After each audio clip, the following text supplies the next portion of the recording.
来，乡亲啊，继续来看这件，这是民进党内屏东县长的初选，由立委张嘉宾、曾瑞雄甲周春美三强在相争。本地这个电话民调要做3天，结果3600通的电话，伫昨暝10点前就总卡了了。民调的结果，周春美的这个支持度大约6成，曾瑞雄5成。张嘉宾4成5，确定由周春美代表民进党参选屏东县长。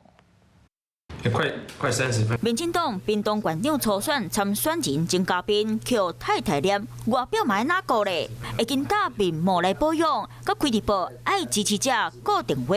赶快的把你的家用电话拿到你身边。体谅翁婿这阵嘛真辛苦，太太佮特别煮鸡汤回家。民进党屏东县长党内初选真紧张，立委曾嘉宾、曾瑞雄、周春美三强鼎立。初选民调为4月7日开始到8号，由三间民调公司伫咧3天内卡3600通电话，决定出战的人选。想到1天内就补好势，三个阵营嘛拢有请人去听因敲电话。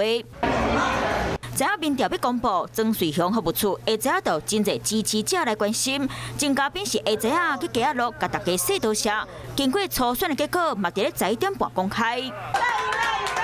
千言万语就是一句深深的感谢，先谢谢我2位优秀的同志，庄瑞雄委员、钟嘉宾委员。那我也会用电话跟简讯来跟他们表示感谢。周春美支持度超6成，曾瑞雄5成，曾嘉宾4成5，未确定由周春美代表民进党出战。我是吴一璇，想要收看最新第一手的讯息，赶快加入华视新闻 YouTube 频道，按赞，开启小铃铛，最专业的主播群说新闻给你听。